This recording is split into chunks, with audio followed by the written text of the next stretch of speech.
So this exercise, which is related to empirical and molecular formula, we did the first three questions. We'll do question 4 now.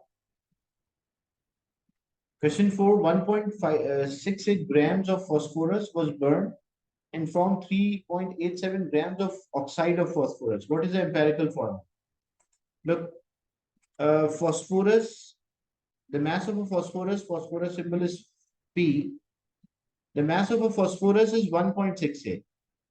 And the oxide of a phosphorus, like when phosphorus combined with oxygen, but we don't know how many oxygen and how many phosphorus atoms are combined. But when they combine with each other, the mass is 3.87. We have to find the formula of the oxide of phosphorus. So we have the mass of phosphorus, which is 1.68. What about the mass of oxygen? Because 3.87 is a mass of phosphorus plus oxygen, and 1.668 is a mass of phosphorus only. So what will the mass of oxygen in this phosphorus oxide? 3.87 minus 1.68. So it's 2.19. So it will be 2.19. Why? Because when we find the empirical formula, we need the mass of individual elements, like each element in the compound. We don't need the total mass of a compound. We need the mass of each element in the compound.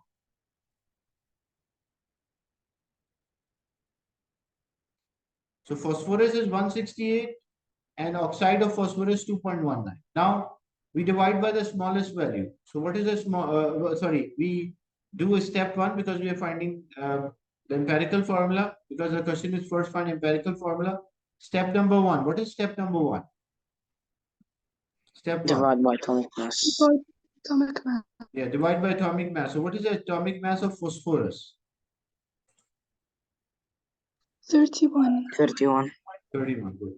So this is 31 and oxygen is 16. 16. So 1.6 is divided by 31. What's the answer? 0.054.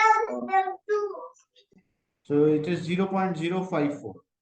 And then 2.19 divided by 16.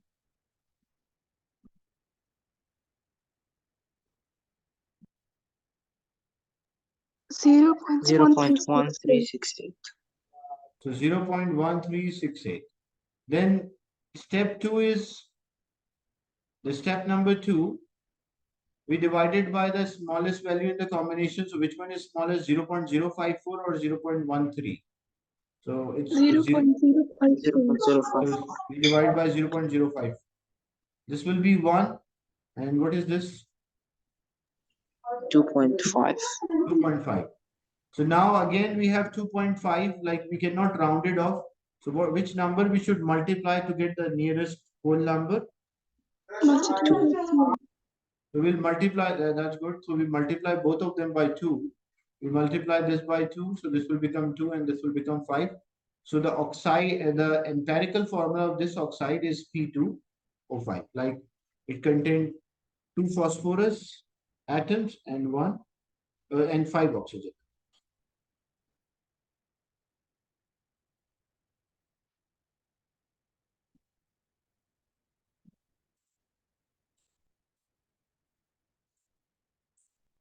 Then another question, like this is not part is there, but this is not related to the first. It's so they mention another phosphorus has an empirical formula of P2O3.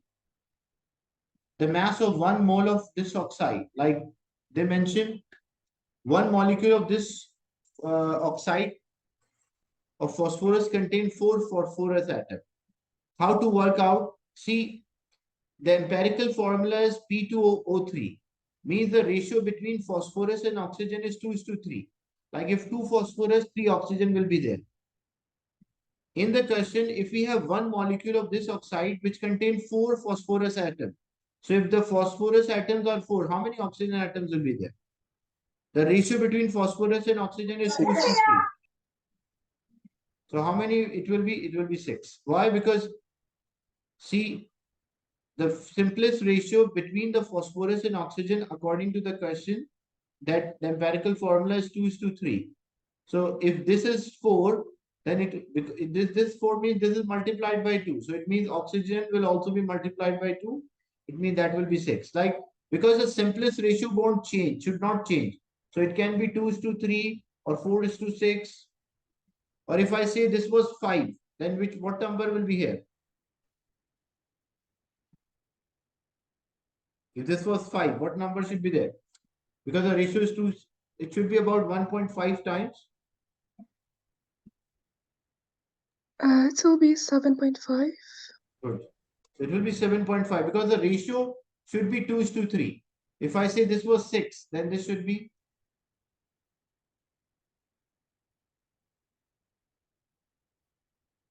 9. so this will be 9 because the ratio remains 2 is to 3. Like if we divide this by 3, this by 3, so this will be 2 and this will be 3. So ratio should not change. Ratio should be multiple. So we have P2O3. They are saying if it contains 4 phosphorus, then how many oxygen should be there? So if, how many oxygen? So oxygen should be 6. Now they're only asking mass of 1 mole of this oxide. Like what is the total mass of this P4 and O6? So how to work out the total mass of P4 and O6? So 4 phosphorus are there and the mass of each phosphorus is 31. Plus 6 oxygen are there and mass of each oxygen is 16. So 6 into 16 plus 31 into 4. What's the final answer? 220. So this mass will be 220 grams. Is it clear, this example?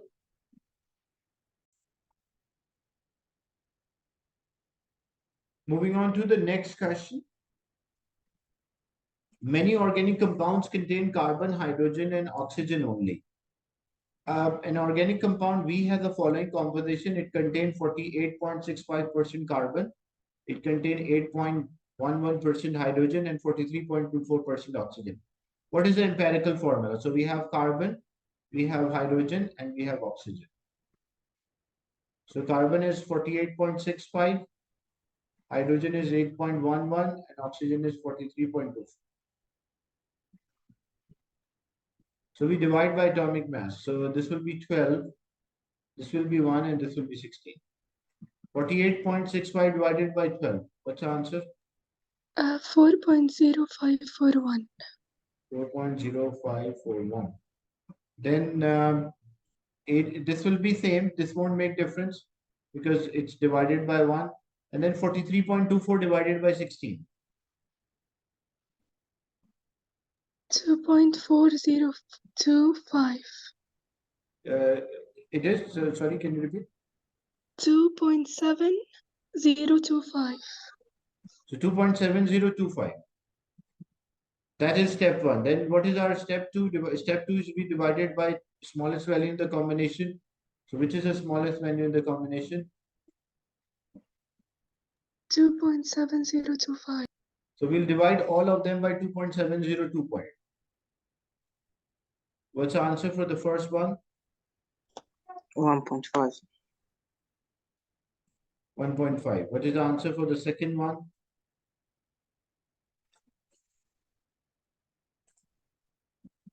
3. 3. What is the answer for the third one? Because that will be 1 itself because it's divided by the same. Now the problem is we don't have, like, we cannot round off to the whole number. So we have to do a multiplication.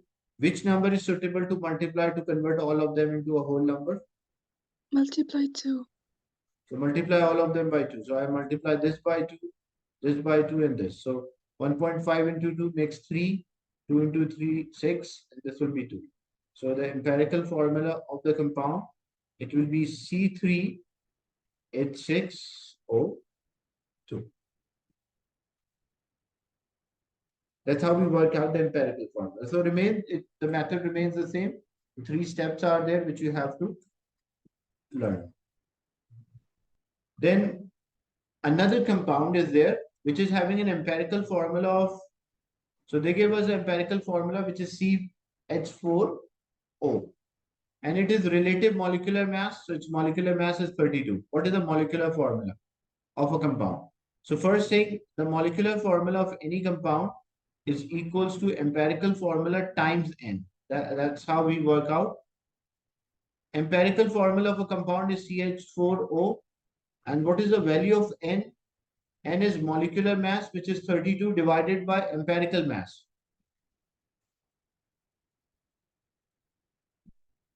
So molecular mass divided by empirical mass.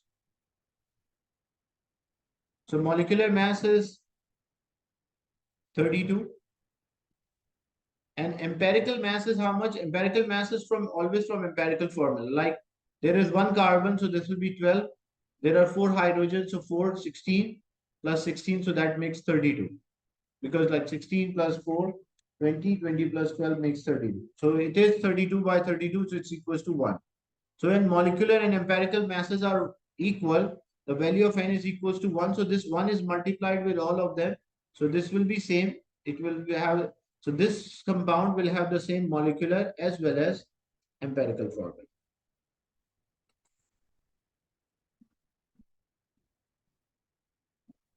Is it clear? Yes, sir. Okay.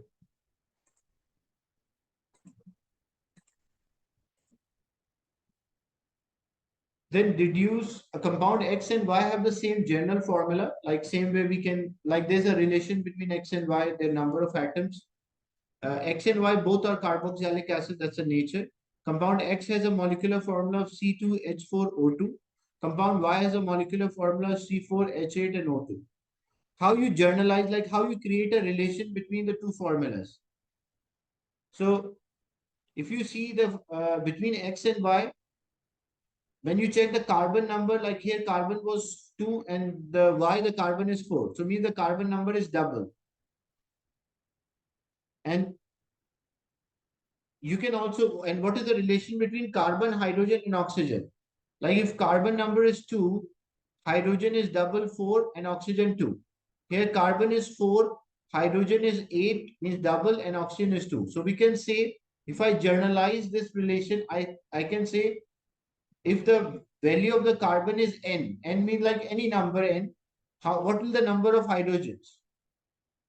As you can see here, hydrogen was double, here hydrogen also double. So if the value of the carbon is n, what is the value of hydrogen? It will be 2n. Why? Because as you see the structure like C2H4O2. So what is the relation between carbon and hydrogen? The hydrogen number is double. And what is the relation between carbon and hydrogen in the second formula?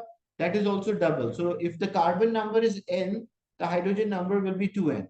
And but the oxygen is same in both compounds, so we can say it is O2. So what is the general formula of this compound? We can say it is CnH2nO2. Like we make a relation, a formula, general formula for this series. Is it clear? The general formula? Yes, sir. I'll give another example for a better understanding. See, if I say I have C2H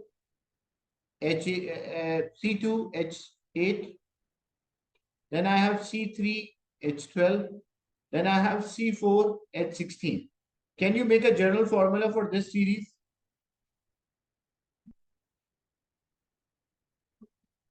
What is the general formula for this series? 2, 8, 3, 12, 4, 16.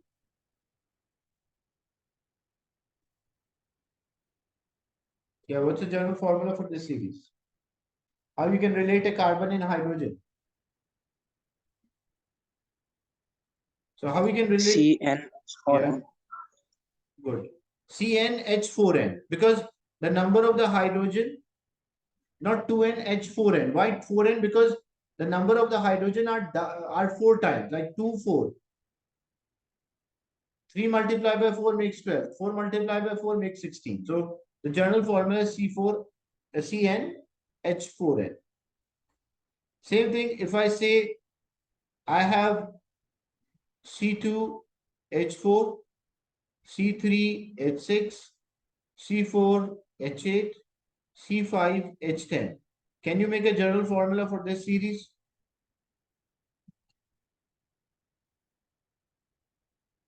So you can see the number of the hydrogen are twice compared to carbon. So I can say it is CnH2n. As the number of the hydrogen are twice as compared to carbon.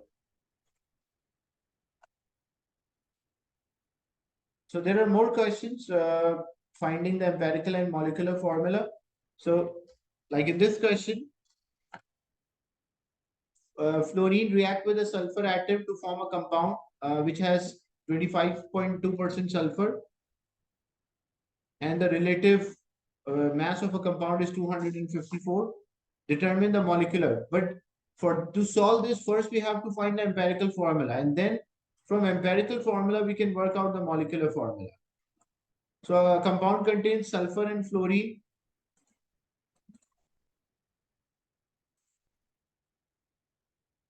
And it has 25.2% sulfur. So how much fluorine will be there? Because we know the total percentage should be 100. So if it is 25.2% sulfur, what is the percentage of fluorine? 74.8. So 74.8% fluorine will be there. Then what is your first step? Step number 1, we divide it by atomic mass. What is the atomic mass of sulfur? 32. 32. What is the atomic mass of a fluorine? 31. Fluorine atom. 19. 19. Because fluorine is 9 and 19. Fluorine molecule is 38 because F2 is there, but one atom, because it's by atomic mass, so it should be 19 here. What's the answer? 25.2 divided by 32? 0.7875. 0.7875. So this will be 0.7875. This will be 74.8 divided by 19. 3.921.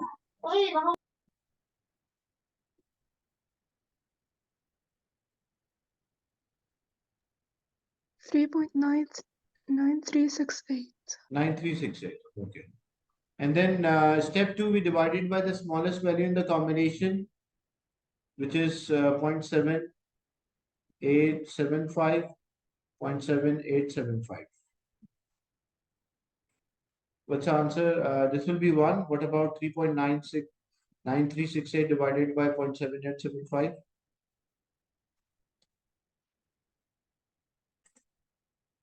5.564.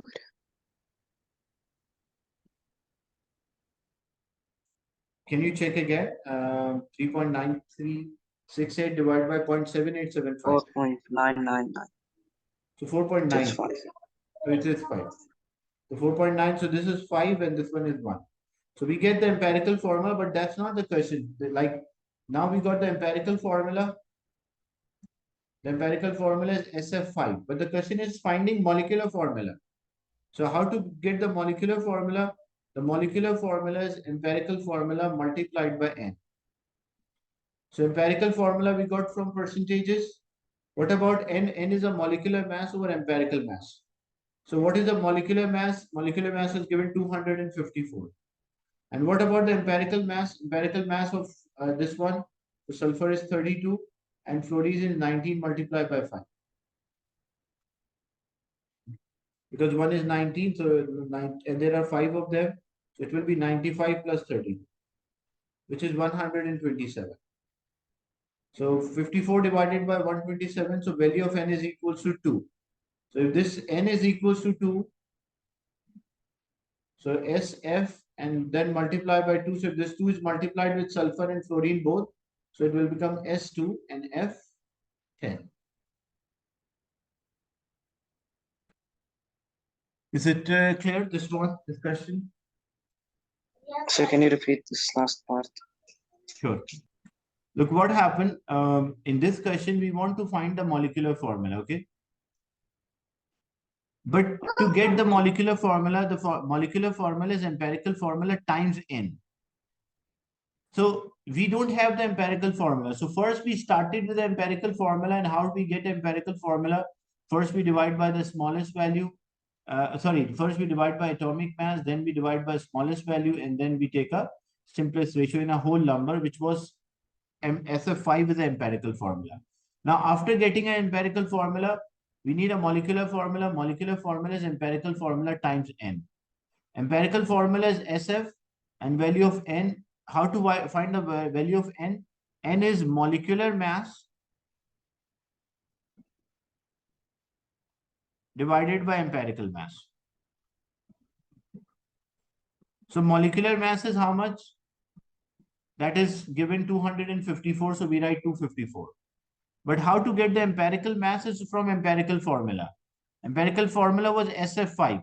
So there was sulfur, which is 32, and there is fluorine, which is 19, but there are 5 of them. So we multiply them by 5 and we add them.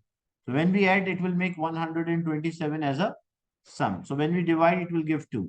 So value of N is 2. So when SF5 is there, and if it is multiplied by value of N, which is 2, so it will become S2F10. Is it clear now? Yes.